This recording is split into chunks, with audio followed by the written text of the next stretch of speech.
നമസ്കാരം. Raf talk ഫുട്ബോളിലേക്ക് അവർക്കും സ്വാഗതം. പിതാവിൻ്റെ മരണത്തെ തുടർന്ന് ലയണൽ മെസ്സി റൊസാരിയോയിലേക്ക് എത്തിയിട്ടുണ്ട്. ഇന്റർ മയാമിയുടെ മത്സരം മോണ്ടറിക്കെതിരെ നടക്കുന്ന സമയത്താണ് അദ്ദേഹം റൊസാരിയോയിൽ ലാൻഡ് ചെയ്തിട്ടുള്ളത്. മയാമി ഈ കളി തോറ്റു.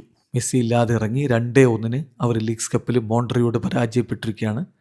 പ്രാക്ടിക്കലി എലിമിനേറ്റഡ് ആയ ഒരു അവസ്ഥയിലേക്ക് ടീം വീണുപോയിട്ടുണ്ട്. മെസ്സി ഇല്ലാതെ അവർക്ക് സർവൈവ് ചെയ്യാൻ കഴിയില്ല എന്നുള്ളത് ഒരിക്കൽ കൂടി തെളിയുകയാണ്.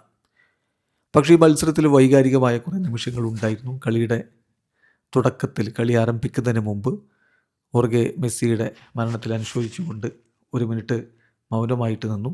അതിനുശേഷമാണ് കളി ആരംഭിച്ചത്. 10ാമത്തെ മിനിറ്റിൽ വലിയ രൂപത്തിൽ മെസ്സിക്ക് സ്ട്രെങ്ത് എന്ന രൂപത്തിൽ ബാനറൊക്കെ പൊക്കിക്കൊണ്ട് ആരാധകർ മെസ്സിക്കൊപ്പം മെസ്സിയുടെ ഫാമിലിയുടെ ദുഃഖത്തിൽ പങ്കുചേരുന്ന കാഴ്ച കണ്ടു.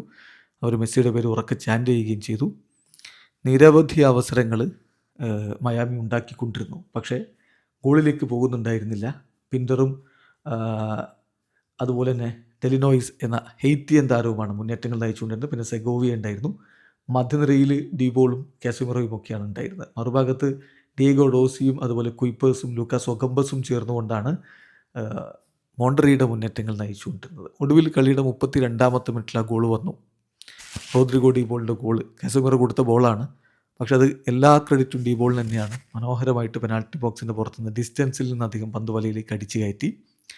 അദ്ദേഹമാണ് ഇന്ന് ക്യാപ്റ്റൻ്റെ ആംബാൻഡ് അണിഞ്ഞത്. അദ്ദേഹത്തിൻ്റെ ജേഴ്സിക്കുള്ളിൽ മെസ്സിയുടെ ജേഴ്സി ഉണ്ടായിരുന്നു. അത് ആ ലൈനപ്പിൻ്റെ സമയത്ത് തന്നെ വ്യക്തമായിരുന്നു. ഗോൾ അടിച്ചിട്ട് അദ്ദേഹം ആ ഷർട്ടൂരി, തൻ്റെ ഷർട്ടൂരി മെസ്സിയുടെ ഷർട്ട് ധരിച്ച് ഗോള് അങ്ങനെ മെസ്സിക്കൊക്കെ സമർപ്പിക്കുന്ന കാഴ്ച നമ്മൾ കണ്ടത്. അതൊരു വല്ലാത്ത വൈകാരികമായിട്ടുള്ള നിമിഷങ്ങളായിരുന്നു. അങ്ങനെ മെസ്സിയുടെ ഷർട്ട് ധരിച്ചാണ് അദ്ദേഹം ആ ഒരു സെലിബ്രേഷൻ നടത്തിയത്. എന്നാലും ആദ്യ പകുതിയിൽ ഏകപക്ഷീയമായ ഒരു ഗോളിന് ഇന്റർ മയാമി മുന്നിലായിരുന്നു. 2ാം പകുതിയുടെ തുടക്കത്തിൽ തന്നെ കുയിപ്പേഴ്സിലൂടെ മോണ്ടറി ഗോൾ മടക്കി. പിന്നാലെ അവസരങ്ങൾ വീണ്ടും മയാമിക്കുണ്ടായിരുന്നു. ശരിക്കും പറഞ്ഞാൽ ആദ്യ പകുതിയിൽ തന്നെ 3-0 ലീഡെടുക്കേണ്ട മയാമിയാണ്. അവസരങ്ങൾ തുലച്ചു. ഫോർവേഡ്മാർക്ക് പന്ത് വലയിലേക്ക് എത്തിക്കാൻ പറ്റുന്നുണ്ടായിരുന്നില്ല. 2ാം പകുതിയിലും അതൊക്കെ തന്നെയാണ് വീണ്ടും സംഭവിച്ചത്. ഒരുപാട് അവസരങ്ങൾ നഷ്ടപ്പെടുത്തി.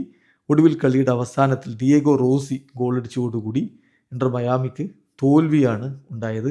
ഇത് ഏതാണ്ട് ലീഗ്സ് കപ്പിൽ നിന്ന് അവർക്ക് പുറത്തേക്കുള്ള വഴി കാണിക്കാനുള്ള സാധ്യതയുണ്ട്. വീഡിയോ അവസാനിക്കുന്ന ഫുട്ബോൾ ലോകത്ത് കൂടുതൽ വിശേഷങ്ങളുമായി റാഫ് ടോക്സ് വീണ്ടും എത്താം.